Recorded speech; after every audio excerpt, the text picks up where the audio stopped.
Good morning যেহেতু এতিয়া বৰ্তমান অসম চৰকাৰৰ 4000 ভেকেন্সি ওলাবলৈ গৈ আছে এই 4000 ভেকেন্সিত আপোনালোকে কি কাম কৰিলে এতিয়াৰ পৰা আপোনালোকে কি কাম কৰিলে এই 4000 ভেকেন্সিত আপোনাৰ নামত এটা অসম পুলিচৰ পোষ্ট ল'ব পাৰিব মানে যিখিনি এতিয়া বৰ্তমান কৰিব তেতিয়াহে আপোনালোকে যেটো আপোনালোকৰ ৰিজাল্ট দিব ৰিজাল্টৰ সময়ত এটা চাকৰি হ'ব যেটো কাম এতিয়া পাৰ কৰিব লাগিব বুজিছে নহয় যিখিনি মানে কাম এতিয়া পা নকৰিলে হয়তো আপোনালোকে সেই কম্পিটিশনত আপোনালোকে জিকিব নোৱাৰিব যেহেতু আজিকালি সকলোৱে গম পায় এটা চৰকাৰী চাকৰিৰ কাৰণে কিমান কম্পিটিশন হয় সো এতিয়া পা আপোনালোকে প্ৰিপাৰেচন কৰিবলৈ কেনেকুৱা ধৰণৰ প্ৰিপাৰেচন কৰিবলৈ যেটো প্ৰিপাৰেচন কৰিলে আপোনালোকে চৰকাৰী চাকৰিৰ কাৰণে মানে কি চৰকাৰী চাকৰি যেটো 4000 পোষ্ট ওলাই আছে অসম পুলিচ এবিইবি তো 4000 পোষ্টত আপোনালোকে জব পাব তো প্ৰথম কথাটো মই কম মোৰ যেহেতু মই আপোনালোকৰ 2022 চনত চাকৰি পাইছো যেহেতু মই আপোনালোকৰ 2018 পৰা প্ৰেক্টিছ কৰি মই 2022 চনত চাকৰি পাইছো যেটো আৰু মই যেহেতু চাকৰি লম বুলি ভাবিয়ে লৈছিলো 2000 মানে কি 18 পৰা লাগি বেনে 2022 চনত চাকৰি লৈছো বুজিছে নহয় সো আপোনালোক এটা কথা কৈ দিও আপোনালোকৰ যেটো এতিয়া আপোনালোকে অলৰেডি গম পাইছে এই মাহটোৰ ভিতৰতে আপোনালোকৰ নিউ ভেকেন্সি মুকলি হ'ব গম পাইছেনে আপোনালোকে যেহেতু গম পাইছে আমিতো গমেই পোৱা নাছিলো যে ইমানখিনি দিনত ভেকেন্সি মুকলি হ'ব কিবা হ'ব আমি নিজে ৰানিং কৰি আছিলো সো আপোনালোকে গম পায়ো যদি এতিয়ালৈকে বৰ্তমানলৈকে ৰানিং কৰা নাইতো আপোনালোকে বহুত ভুল কৰি আছে যেহেতু মামাই আপোনালোকক নিকা নিযুক্তি দি আছে আমাৰ হেমন্ত মামা ছাৰে যেহেতু নিকা নিযুক্তি দি আছে মানে কি কোনো টকা পইচা নোলোৱাকৈ এই সুযোগত যদি আপোনালোকে চাকৰি নলয় কেতিয়া লম বুলি ভাবি আছে নিজে ভাবি চাওকচোন যেহেতু স্বচ্ছতাৰে দি আছে চাকৰি আপোনালোকে নিজৰ এতিয়া কষ্টৰ বল দেখুৱাব লাগে বুজিছেনে যেহেতু চাওক আপোনালোকে যদি এতিয়া পাই যদি প্ৰিপাৰেচন নকৰে যেটো ভুল হৈ আছে ভুলটো যদি এতিয়া শুধৰা নলয় কিন্তু সময়ত শুধৰাব নোৱাৰিব গম পাইছেনে সো আপোনালোকে যাৰ এতিয়া ফিজিক্যালি মানে প্ৰবলেম আছে যোনফালে ৰানিং কৰিব নোৱাৰে চাওক এতিয়া সময় আছে সময় নাথাকা ন সময় থাকোতে কাম কৰিবলৈ সময়ৰ খৰ যদি আপোনালোকে সময়ত নেমাৰে আপোনালোকে চাকৰিটো কিন্তু নেপাব যেটো এতিয়া কম্পিটিশন আছে আপোনালোকে গম পায় প্ৰতি বছৰত প্ৰতিবাৰে কম্পিটিশন বাঢ়ি আছে সবে আজিকালি এক্সিলেন্ট ইটুত এক্সিলেন্ট হিটুত এক্সিলেন্ট তাতকৈ আপোনালোকে এটা ওপৰত হ'ব লাগিব তেতিয়াহে আপোনালোকে চৰকাৰী চাকৰি এটা পাব গম পাইছেনে বহুতে ভাবি আছে যে এডভাৰটাইজমেন্ট ওলালে দৌৰিম এডভাৰটাইজমেন্ট ওলাব তাৰ পিছত দৌৰিম বা এডমিট ওলালে দৌৰিম কিন্তু এটো সবতকৈ ভুল ধাৰণা যেহেতু আপোনালোকে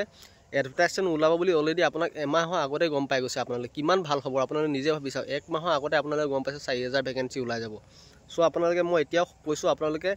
ৰানিং বিশেষকৈ ৰানিং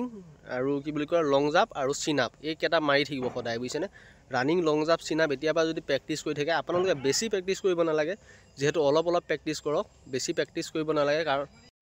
মানে আপোনালোকৰ যোনখিনি ফিজিক্যালি উইক আছে মানে কিছুমানে হয়তো ৰানিং কৰিব নোৱাৰে কিছুমানে হয়তো লং জাম্প মাৰিব নোৱাৰে কিছুমানে হয়তো চিন আপ মাৰিব নোৱাৰে আপোনালোকে যেহেতু সময় পাইছে এই সময়ত আপোনালোকে ইমপ্ৰুভমেন্ট কৰিব পাৰিব বুজিছেনে ইমপ্ৰুভমেন্ট মানে কেনেকুৱা ধৰণৰ ইমপ্ৰুভমেন্ট আপোনালোকে লং জাম্পত ইমপ্ৰুভমেন্ট কৰিব পাৰিব এতিয়াবা প্ৰিপাৰেচন কৰি থাকিলে প্ৰেক্টিছ কৰি থাকিলে আপোনালোকে ৰানিঙৰ ইমপ্ৰুভমেন্ট কৰিব পাৰিব যেহেতু আপোনালোকে এডমিট ওলালে বহুতখিনি সময় পাব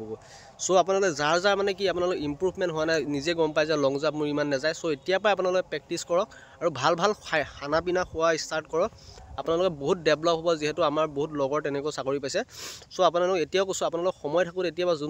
মানে যোনফালে মানে ভালদৰে এতিয়াও ৰানিং ভালদৰে আহা নাই হেৰি আহা নাই সো আপোনালোকে ভালদৰে এতিয়াবা প্ৰিপাৰেচন কৰক প্ৰথম কথাটো হ'ল আপোনালোকে ৰানিঙত মোৰ ফালৰ পৰা 12 মিনিটত সোমাবলৈ এতিয়া চেষ্টা কৰক 12 11:30 সোমাবলৈ পুৰা কোচিছ কৰক এতিয়া পৰাই 11 মিনিটত সোমাবলৈ কোচিছ কৰক তাত গৈ পেনে আপোনালোকে 12 মিনিট 12 মানে কি 12 মিনিট বা 11 মিনিট 40 ছেকেণ্ডত তাত গৈ সোমালেও হ'ব খালি আপোনালোকে সদায় আগৰটো ভাবিব মানে 11 মিনিটত কমপ্লিট কৰি পিছলৈ নাভাবিব যেনে তেনে ৰখিম এইবিলাক নাভাবিব যেতিয়া আপোনালোকে জুখতকৈ অলপ ভাবিব তেতিয়াহে তাতকৈ মানে অলপ কম পোৱা যায় বুজিছে নহয় আপুনি 12 ভাবিলে আপুনি 13 পায় বুজিছে না আপোনাৰ ৰানিঙত বুলে মই 12 পাম বুলি ভাবিছো সময়ত গৈ আপুনি 13 পাব সো সেই কাৰণে আপোনালোকে তাতকৈ আগত ভাবিব যিমান আগত ভাবিব সিমান আপোনালোকে মাৰ্কটো পাব সো হেতুৱে আপোনালোকক গাইড দিলো আপোনাৰ ৰানিঙৰ ক্ষেত্ৰত আৰু বৰ্তমান আপোনালোকৰ লং জাম্পটো মেইন পইণ্ট হয় আপোনালোকৰ আসাম পুলিচ এবিবি ফিজিকেলৰ কাৰণে লং জাম্পটো যদি আপোনালোকে অকমান মিছ কৰে ডাইৰেক্ট আপোনালোকৰ 2-3 মাৰ্ক কমি যায় যেটো আপোনালোকৰ ফিজিকেলৰ ক্ষেত্ৰত কাটঅফৰ ক্ষেত্ৰত বহুত প্ৰবলেম দিয়ে সেইকাৰণে আপোনালোকে পাৰিলে 18 ফুটটো এক্সিলেন্ট মাৰিবই চাব বুজিছেনে এক্সিলেন্ট 18 ফুট আপুনি 19 ফুট মাৰিবলৈ চেষ্টা কৰি থাকক এতিয়া পাই মই আপোনালোকক কৈছো 19-20 ফুট মাৰিবলৈ চেষ্টা কৰক বহুত সময় আছে যেহেতু সময় বহুত আছে সো সেইকাৰণে আপোনালোকে প্ৰেক্টিছ কৰিলে পাৰিব আৰু চিন আপটো আপোনালোকে 14 বাৰটো মাৰিবলৈ বহুত কোচিছ কৰক আপোনালোকে 14 বাৰ কি 16 বাৰ মাৰিবলৈ চেষ্টা কৰক এতিয়া পাই মানে যেহেতু সময় আছে সময় নাথাকিলে বেলেগ কথা বহুত সময় আছে আপোনালোকৰ হাতত এতিয়া পাই আপোনালোকে যিখিনি ইমপ্ৰুভমেন্ট হোৱা নাই আপোনালোকে ইমপ্ৰুভমেন্ট কৰিব পাৰিব বুজিছেনে আৰু এটা মনতে ভাবি লওক যে এবাৰ যি 4000 পোষ্ট হ'ব 4000 পোষ্টৰ ভিতৰত এটা পোষ্ট মোৰ কাৰণে মানে আপোনালোকে ফিক্স নিজৰ কাৰণে ফিক্স কৰি থোৱা যেন ভাবক যেহেতু মই 2018 চনৰ পৰা আমি 2022 চনলৈকে লাগিছো আৰু মই এনেকুৱা কমে লাগিছো যে মই চাকৰিটো লমেই আৰু লম বুলি লাগিছো 100% আৰু গাঁৱৰ মানুহে ভাবিছে ইমান কষ্ট কৰিছে 2004 চনত চাকৰি কেতিয়াবা ভাবি আছে আৰু মইহে জানো মই যে অসম পুলিচৰ টাৰ্গেট লৈ আছিলো সো 2018 পৰা 2022 লৈকে আমি 4 বছৰ ৰানিং প্ৰেক্টিছ কৰি পঢ়ি বেনে আমি চাকৰি পাইছোঁ বুজিছে নহয়। আমি মানে বহুতখিনি আমাৰ লং টাইম হৈ গ'ল, কাৰণ আমাৰ ইণ্টাৰভিউত সেই সময়ত বহুত পষ্টপন হৈছিলে, যিহেতু চৰকাৰ আমাৰ বেলেগ মানে কি তেনেকুৱা মানে চৰকাৰ আপোনাৰ এতিয়া যিটো স্বচ্ছ নিকাভাৱে দিছিল তেতিয়া মানে অলপ খেলি মেলি হৈছে। তাৰপিছত মামা অহাৰ পিছতহে আমাক মানে স্বচ্ছ নিযুক্তি দিছিল বুজিছে নহয়। বহুতবাৰ মানে পষ্টপন হৈছিলে আমাৰ ইণ্টাৰভিউ 2018 পৰা। তো আপোনালোকে ফিজিকেলটো মেইনটেইনটো কৰিছে, ফিজিকেলটো মেইনটেইন কৰি পিনে মানে কি আপোনালোকে লগতে আপোনালোকে পঢ়া শুনাটো অলপ চাই থাকিব। যদি চাকৰি ল'বলৈ মন আছে দুইটাই লাগিব, মেইন হ'ল ফিজিকেল আৰু ৰিটেন বুজিছেনে। ফিজিকেল ৰিটেন দুইটা আপোনালোকে প্ৰিপেৰেশ্যন কৰিবলৈ চেষ্টা কৰিব, ফিজিকেল আৰু ৰিটেন। তো গাইজ ফিজিকেল ৰিটেনৰ কাৰণে ফিজিকেলৰ কথাটো ক'লোৱে, আপোনালোকে ফিজিকেলটো নিজে প্ৰিপেৰেশ্যন কৰিব, আৰু ৰিটেনৰ কাৰণে কি কি পঢ়িব লাগে এইখিনি মই আপোনালোকৰ দায়িত্ব ল'ম। যিহেতু মই আপোনালোকক দায়িত্ব লৈ আপোনালোকক মই ৰিটেন পাছ কৰাই দিয়া দায়িত্ব মোৰ হ'ল। আপোনালোকে খালি এতিয়া বৰ্তমান ফিজিকেল ষ্টাৰ্ট কৰক, আৰু যেতিয়া আপোনালোকৰ এডভাৰটাইজমেণ্ট ওলাব, এডভাৰটাইজমেণ্ট ওলোৱাৰ পিছত মই আপোনালোকক ৰিটেনত কি কি কিতাপ কিনিব লাগে, কি কি পঢ়িব লাগে এইখিনি দায়িত্ব মই ল'ম। যিহেতু মই বহুতখিনিকে এক্সপিৰিয়েঞ্চ দি বহুতে মানে মোৰ পৰা মানে চেনেলটো চাই, মোৰ চেনেলটো চাই বহুতখিনি মানে ছাকচেছ হৈছে। আজিও কমেণ্ট চালে আপোনালোকে গম পাব, মোৰ চেনেলত কমেণ্টবিলাকত আপোনালোকে দেখিব। যিহেতু আপোনালোকক যিখিনি ক'লোঁ যে ফিজিকেল আৰু ৰানিং, বৰ্তমান ফিজিকেলটো ৰানিং, লং জাম্প আৰু চিনাপ এই তিনিটাত বহুত গুৰুত্ব দিয়ক। তাৰপিছত সময় পালে সন্ধিয়া সময়ত অলপ কিতাপ কেইখনমান কিনি আপোনালোকে এতিয়া বৰ্তমান জিকে ভেলাগৈ অলপকৈ চাই থাকক। আৰু যিহেতু এতিয়া বৰ্তমান ইণ্টাৰনেটৰ যুগ, আপোনালোকে